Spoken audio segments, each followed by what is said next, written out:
Good evening, iRacers. Welcome to BSR Radical Thursday. We are here for round 6 at the newly entered circuit in the iRacing service of Tsukuba. My name is Lee Thompson, and I'm joined, as always, partner in crime by Andrew Woodhouse. Evening, Andrew.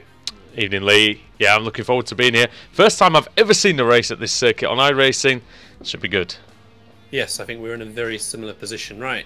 Guys are gridding up, so let's quickly run through the results of qualifying. Kane Halliburton, we can see, has taken pole position. He was missing last week, so he is straight back into the flow of things this week. Dan Webster in second, with Sven Gatzel in third. Johnny Brandon fourth, Chris Cash in fifth. Richard Gafenku in sixth, with Paul Crabb in seventh.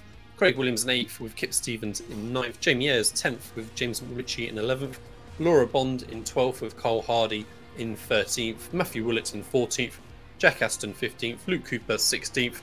Adam McNally 17th, Sam Fitzpatrick in 18th, with Lane O'Connor in 19th, Jamie Lee Mayers in 20th, William Daniels 21st, Robert Plumley 22nd, Rich Warmingham in 23rd, Stephen Lasley 24th, David Ayres 25th, Alan McCain 26th, Anthony Jacobson 27th, and Tristan Boddage in 28th. And that is our full grid. There's only 32 pit stalls here, 28 starters. Right, lights are going red. And green flag flies. Kane Halliburton a little bit sideways off the line as he tries to cover off the inside line from Dan Webster. Webster's got the inside though. Can Halliburton cover that outside path all the way around the first hairpin? He can get a good exit off the corner. Webster just took a little bit inside curb and lost his momentum. Oh, crash from third place. Is that going to be a big accident further back? Yeah, it looks like it was Chris Cash that's dropping down the order. We'll try and get a replay of that in a second. But it's Halliburton leading Webster in second, and Johnny Brandon is in P3 at the moment in the XVR car as he locks up going into the hairpin. Yeah, it was really unfortunate for Chris Cash, as you say. He just got loose going over the curbs, I think it was, and tough start. That's allowed this top three to break away, so we've got a little bit of a gap forming already. 2 seconds into Richard Gafenku 4th, Paul Crabb 5th, Jamie Ayres 6th, Craig Williams 7th, Kip Stevens 8th, Jamie Ritchie in 9th, and Matthew Willett in 10th position. But yeah, Halliburton off the line, lucky to keep his momentum after he went sideways, dived straight to the inside and blocked Dan Webster off. And already a lap and a half is already completed. Yeah. We're going to actually get more laps than minutes here, which is very, very good indeed. It's quite fun for us. Carl Hardy is dropping down the order. I'm just going to take you back to the crash of Chris Cash on the opening lap. See what happens to him there. They touched the grass. Oh, so and it wasn't in front. So it's actually Sven Gatzel. So it's Sven Gatzel then, was it, that actually lost it over the curbs, and then he collected Chris Cash. So let's go on board. Oh, just bottomed out, didn't it?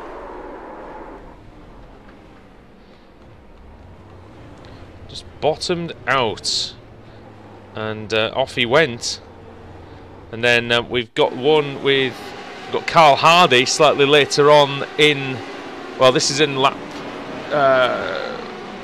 2, I think. Oh, and he just gets nerfed from behind. Yeah, I'm quite sure who that was. It might have been Sam Fitzpatrick. So yeah, so it's a tight circuit for these guys. I mean, so these cars, very, very light, lots of power. They don't really get an opportunity to stretch their legs, and all these medium to low speed corners are going to be so tricky on the traction for these guys. We see a bit of locking up into the hairpin there as well. Yeah, take us through a lap of Tsukuba, then it'll be so turn one just keeps going forever as you go through that hairpin. You have to be so careful on that power again. A little jink through turns 2 and 3, and then we've got this bounce left-hander now for turn 4. Halliburton just tries to hug the inside all the way around, and you can jump on the power a little bit more, but the camber then falls away. Fast right, and then it's going to be slowing down a little bit more then after this fast left to get to the back of the circuit, and again another hairpin to sweep us onto the back straight. A little bit wider, and then cuts back in to straighten up the exit as much as possible to help that traction. Already we can see back markers ahead going into the final corner as well. 4 laps, Lee, 4 laps. This final corner is tremendous though. Look at it, really fast. Such a fast entry, absolutely. And again, you can see how it says late apex. So that's what Halliburton's using, late apex on these corners to try and straighten the car up as early as possible and be able to deal with that traction from these slightly oval, slower speed corners. Yeah, tremendous stuff for a really exciting circuit for the drivers and for the fans. And here is Paul Crabb in 5th place. Battle is well and truly on between he and Jamie Ayres. Ayres sat in 6th position for Momo Racing, and Ayres nearly losing it coming into that middle sector.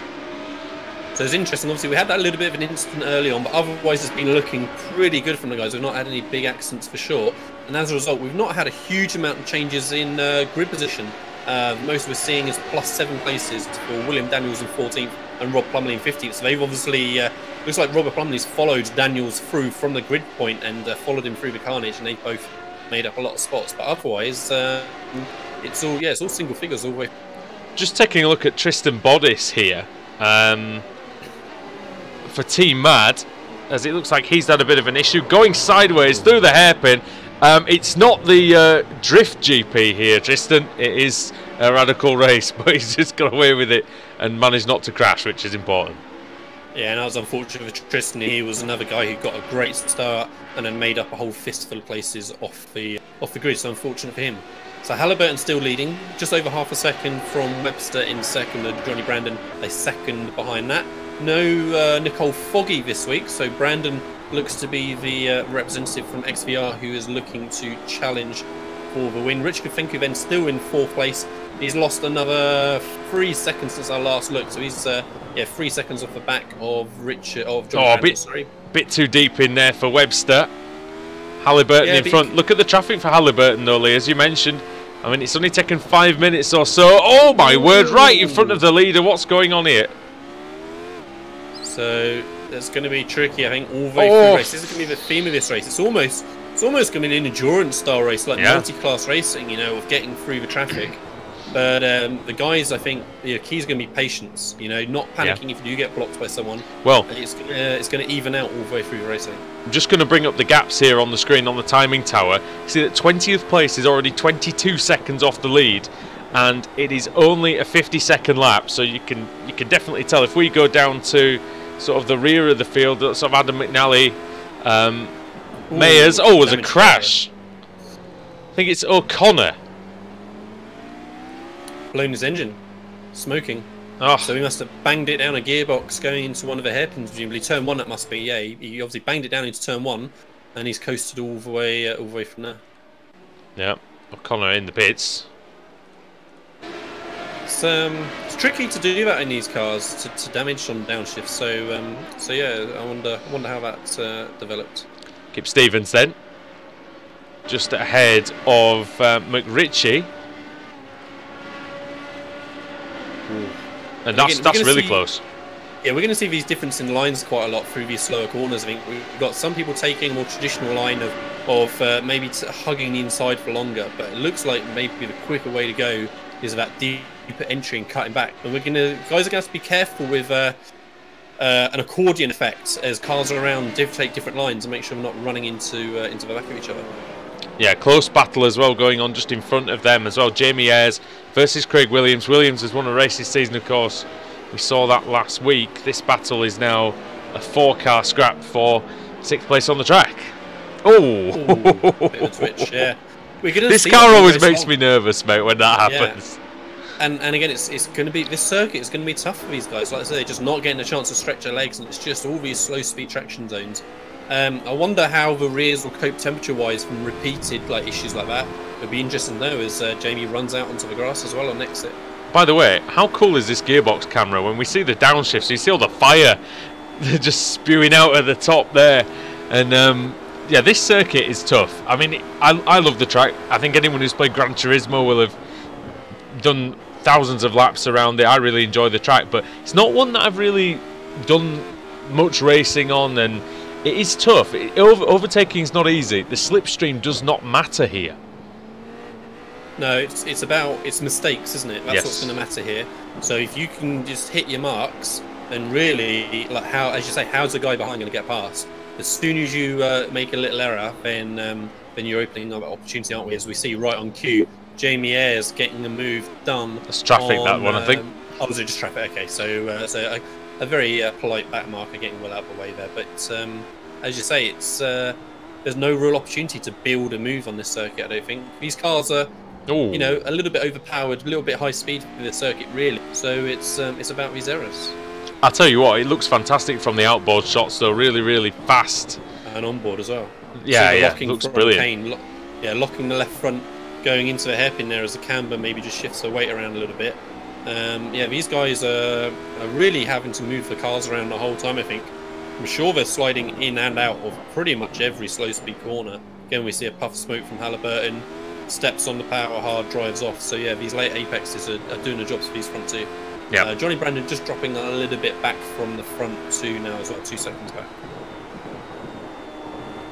Halliburton seems like he's pushing really, really hard and making the slight, you know, the odd mistake or two, just going a bit deep into a couple of these corners. But as you mentioned on that earlier lap, yeah, I've seen a couple of lockups, I guess, but maybe he's just using it to kind of bring him round. As problem for Matt Woollett here, who's gone off. Let's see what happened to him. This is in the final corner. This could be quite a big one. Oh, he loses the rear and he tries to correct it. He saves it twice. Good job. Oh. Yeah, it was unfortunate he just ran out of road there because, as you say, he did correct it, but then there was nowhere to go once he corrected it, unfortunately. Yeah, that is that's unlucky. Did his best. And now look at this. Webster has taken the lead, and of course he has, just when we haven't seen it. What exactly happened there? Let's go back and find out. Oh, and there was some contact. So Halliburton has gone off the course here. Ooh. So let's see then, Lee, if we can make head or tail of this. Oh, he loses it through the fast left. Goes on the grass. Tries to come back up the inside. Hits Webster. And loses it himself. Oh. Like, so that again, just it's easy to make these mistakes. You know, as you were commenting, you were bang on it, Woody. You were saying about how hard it looked like Halliburton was pushing, and maybe having these lockups and losing his line slightly, and that just shows how hard he was pushing. As you say, mid to exit on that fast left-hander, just rear stepped out on him and run out of road again. And then I definitely don't blame him for trying to go back up the inside. He had to try it because overtaking is very difficult. Sure, and it didn't look crazy. Yeah, it's not like he then did a dive bomb. He just sort of hung in there. But fortunately, in a way, for the two of them, at least Halliburton did kind of half spin as well. It would have been a shame if Halliburton had turned Brandon and just driven off sort of him. But yeah, fortunate for both of them. So that puts, Webster, not Brandon. So that puts Webster in front, Brandon in second, Halliburton still not that far behind. It'd be interesting to see if Halliburton can get onto the back of Brandon again, but he's not going to have a huge amount of time. Brandon almost got the lead because in Webster's eagerness to get back going again, he very nearly lost it coming out of the hairpin, and Brandon was right on him. But again, so tough to pass that I think it's... Sorry, Woody. We can see that Webster's got a bit of rear diffuser damage as well now, so whether that's going to cause him a problem on handling as David A having an issue as well. David Ayres. What's this going to be? Oh, he just loses the rear. That's odd. Yeah, maybe, did he get a touch from behind? Maybe it looked like. Let's have a little look. Could have been. There is another car close to him. No, he just lights it up. No, that's an unusual place to lose it, because it's. You'd think it'd be the following corner that you'd have the problems on, but I suppose there's less camber in turn 1, isn't there, than there is in turn 4? Yeah, I think so. And like I say, it's just all traction zones this circuit, you know. So I'm not surprised that these guys are struggling with it. You've really got to just give a few percent. Oh, there's a move. Exits. Will Daniels and Chris Cash side by side. Chris Cash holds in there, still alongside as they drive out the corner through that fast left-hander where we saw Halliburton run wide and Cash takes into. And they've got a back marker here as well. Sorry to butt in, but they've got. Oh my word! Yeah, Cash just about gets away with that, manages to dive through, and in fact he might end up with that back marker between him and Daniels. No, Daniels let through as well. So yeah, good driving from them too. That was tight at the end there, but yeah, Cash got that move into the penultimate corner and through. I think it might be Alan McCain, who's the Sim Auto car, who basically got lapped after about 4 laps, and again it's just awful around here because you just get dragged back every time somebody laps you. And it just happens much quicker. Yeah, it's so tricky being a back marker in a place like this. As you say, once you've got to give way to one person, you're screwed really the whole rest of the race. Yep, no, exactly that.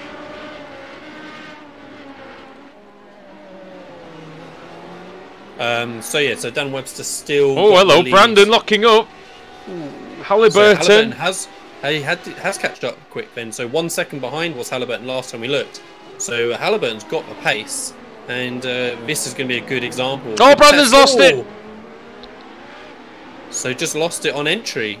Rear wheels got away from him again. You do back these cars into the corners, and just couldn't quite get the judgment right on that one. So Halliburton sneaks through as Brandon locks up the fronts again going into the penultimate corner. So how far is Halliburton back? 2 seconds he's got to gain on Webster. That's going to be tough, I think, because Webster, we saw, was absolutely keeping Halliburton honest when Halliburton was in the lead. I think he was fractionally quicker than him as well. Yeah, maybe. So how possibly can Halliburton catch up now? Well, we've got, what, 7 or 8 laps to find out. That car is dancing under braking. Halliburton's car. Wow. He's angry, I think, and he's pushing as hard as he possibly can. He's really... nothing on the table at all. It's really quite impressive how he's even managing to keep that thing under control as fast as it's got. It's just twitching everywhere, isn't it?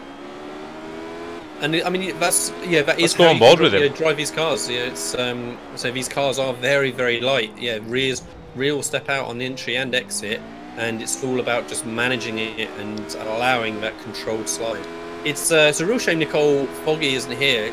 Wouldn't it be great to see Halliburton and Foggy battling it out around this really technical tight zone? So James McRitchie has been off the track, and he's given away his 8th place. Oh my word! He might have given away more than that as well. I mean, he's a little bit of a strange one on that one. Just taking too much on the inside, just ending up with both left wheels on the grass. He's dropped down to 11th now. He's in the pits. He must have a meatball. So with 5 minutes to go, and of course these short laps, Lee, you can't stay out and just hope that you get your laps in. No, that's it. Like I say, it's going to be tricky. So Halliburton's already taken 3 tenths out of Webster since we last looked. So he is reeling him in for the moment. So last lap times were equal. Let's see what this lap is going to end up being. So Dan Webster crosses the line and he laps in a, wait for it to ping up, 50.8. And Halliburton, just over 3.5 tenths quicker. So 50.48 for Halliburton, 50.83 for Webster. So if he can keep that rate up, he is going to be right in amongst there in 4 minutes time. But again, catching is one thing, and as we said, overtaking, I'm not so sure. It's tough here. It really is tough. You really have to try and force the error. Woody, Richard Gafencu catching up with Johnny Brandon pretty quickly. So Gafencu had... he was! Oh, right on cue. Does well to keep pointing vaguely forwards. But again, I think he was pushing hard. He had gained close to within half a second of Johnny Brandon. And at the start of the race, he had dropped back a fair bit from those lead three. So unfortunate for Gafencu there. He was looking right back in the hunt for a podium spot. He started in P6, did Gafencu. There is a battle still going on between Crab between Williams and Ayres. And again, we can see Ayres behind, maybe just squaring off the corner a little bit more, trying to get that traction. Didn't really gain him anything on that one. Again, very different lines. Look, maybe Ayres... again, I thought maybe he went a bit deep, but no, he just... He's lost the tyres. A little bit of that tyre, yeah. The rear's just overheating maybe on that rear-wheel drive Radical, and even still swirling around on the braking as well. He's really cooked the tyres now. He has cooked them. He needs to calm it down just for a lap or two to try and get them back. But there's not that much left in the race. But if he doesn't calm it down, then he will crash out of that 7th place. Nice Valentino Rossi style helmet there, though. Having said that, and who else is in a battle? Spinner. There's a spun car there. Maybe it was just a bat marker. I'm not seeing any movement at the front. Warmingham versus Plumley is the next battle. And again, we could hear from the tyres that Warmingham's backing the rear of the car into that final corner as well. There's squealing in protest. Luke Cooper's closing in on this one. Yeah, very close. Talking about close, Halliburton less than half a second behind Dan Webster now. As you beautifully cut to it, just knowing what I was gonna say there. Willie. Nicely done. 3.5 tenths. Halliburton closing now. So that was quite a difference again in those last couple of laps. 3 tenths. Yeah. 3 tenths on that just that last lap, yeah, and then 2 tenths the lap before. In fact, we can have a little look at that on the screen to just see. Halliburton is under his gearbox. Look at that. Backing the car in. 3 tenths a lap, Lee, over a circuit like this. It's quite remarkable. I wonder if that rear damage is just really hurting. I wonder if it's hurting Webster a little bit. Could be. I mean, these are the only two lapping in the 50s. Everyone else is 51 or slower. Because Halliburton didn't really get any damage either. No, not that's visible. No, just say Webster seems to be one that's got that rear diffuser damage we can see at the back of the car. Okay, Lee, one lap to go. Very deep entry for Webster there. If there's going to be an overtaking move, where is Halliburton going to do it? Because there's only going to be one lap to go. Well, that might be the answer. Oh, touch on exit as well. Webster gets the position. I don't think that was necessarily an error from Webster there going into turn 1. I think that was Webster taking a deep line, trying to square off the corner, and Halliburton going, well, I'll have a piece of that on entry and have a dive on the inside. It nearly paid off. He might have a dive here into this hairpin as well. He's really closing in. Don't think he's close enough. Oh, Webster losing the rear of the car, under braking, locking the rear. Oh, he's lost it again, and this is going to be so close into the final corner. He has to block it. He has to block it, otherwise Halliburton's going to come through. Oh, it's wide. Webster's so wide. Oh, it's going to be a photo finish. It's Webster. Oh. Oh wow! I did not realise that was the final lap. Jeez, what a last corner. Oh. What a finish! What a finish! Ken Halliburton, he tried everything he could. But he could not wrestle that win away from Dan Webster, who dug deep into his reserves. And the final corner, Lee, he was brave leaving that inside open. I tell you what, because I don't like the outside of that final corner in terms of the grip that's available. No, I thought Webster was really going to struggle to keep momentum there.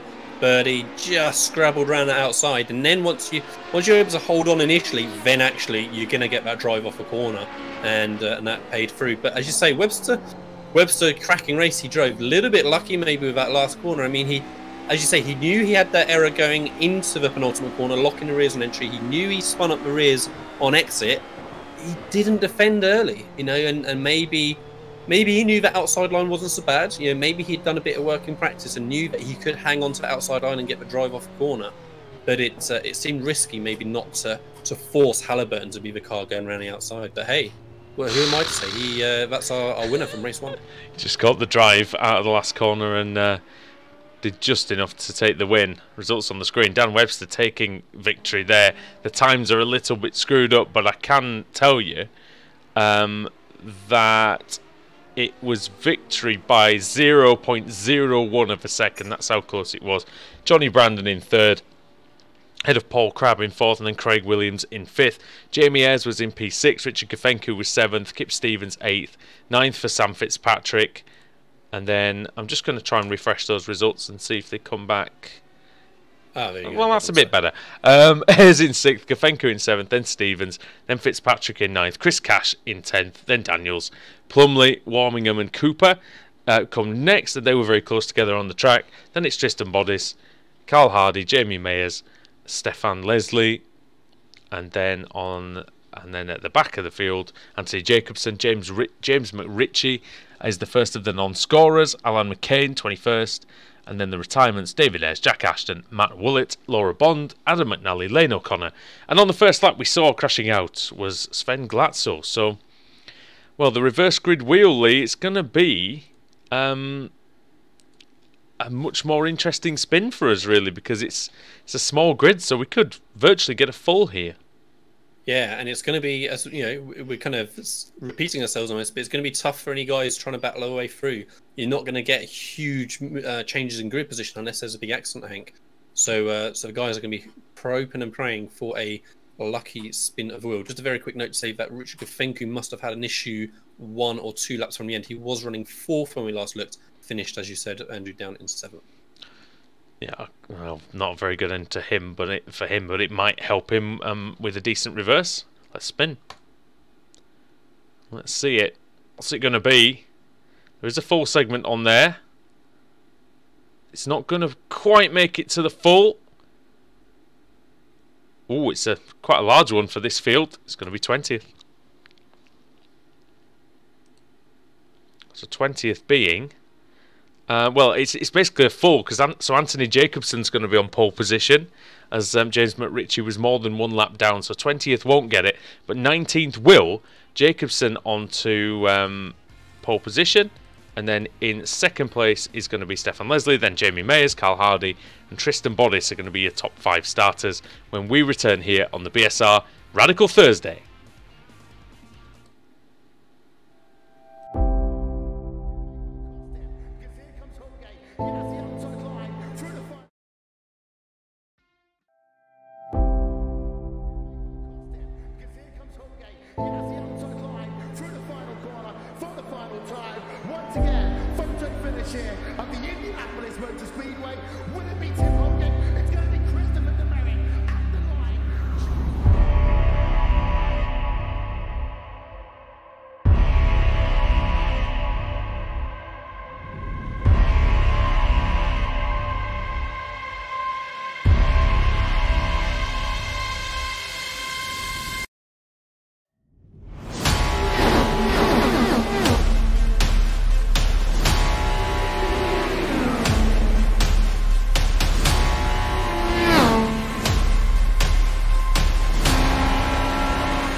chair of the Indianapolis Motor Speedway. Will it be Tim Hogan? It's going to be Christopher DeMeritt at the line.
chair of the Indianapolis Motor Speedway.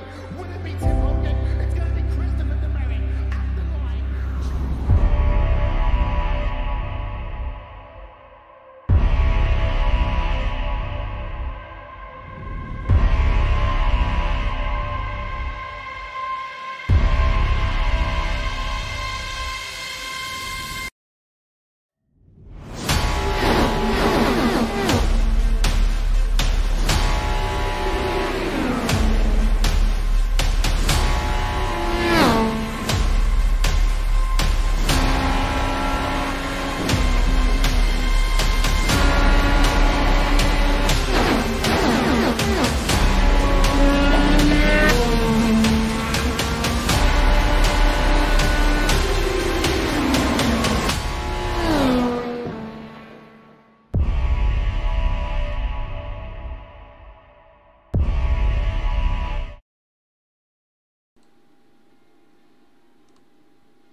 Welcome back, iRacers, to the second race of the night at the BSR Radical Thursday from the Tsukuba circuit. What a cracking first race we had with myself, Lee Thompson, and Andrew Woodhouse. Hoping for more of the same this time, Woody. Who did you say we got on pole position? It should be Anthony Jacobson on pole position, and we will get that in just a second when the practice finishes. We'll be able to get the grid, but yeah, the reverse grid was quite a large one at 20, so obviously a much smaller field here. The reason for that, by the way, just in case you are wondering at home, is that only 32 grid spots here at Tsukuba, and they are filled as follows, Lee. So, pole position is actually Stefan Leslie, so not quite who we thought. Oh, I wonder if Jacobson had a penalty then, I would imagine. Yeah, perhaps. But anyway, so Stefan Leslie then, yeah, pole position. Jamie Mayers in second, Cole Hardy in third with Tristan Bodic in fourth, Luke Cooper fifth with Richard Wormingham in sixth, Robert Plumley seventh with Chris Cash in eighth, Sam Fitzpatrick ninth with Kip Stevens in 10th, Richard Kufenku in 11th with Jamie Ayres in 12th, Craig Williams in 13th with Paul Crabb in 14th, Johnny Brandon 15th with Kane Halliburton in 16th, first race winner Dan Webster in 17th with James McRitchie in 18th, Alan McCain in 19th, David Ayres in 20th, Jack Aston 21st with Matthew Willett in 22nd, Laura Bond in 23rd with Lane O'Connor 24th, Glatzel, Jacobson, and here are the lights. And I can't get a camera, I'm afraid. I can't get any cars either. I do apologise for this, not exactly sure what is going on.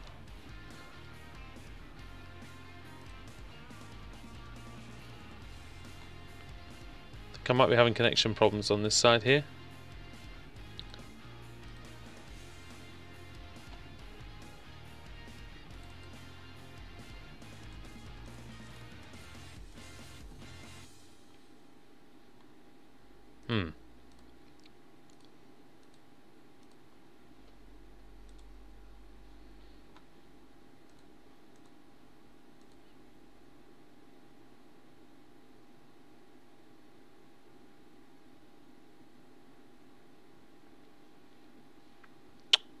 Yeah, I think I'm having big connection problems here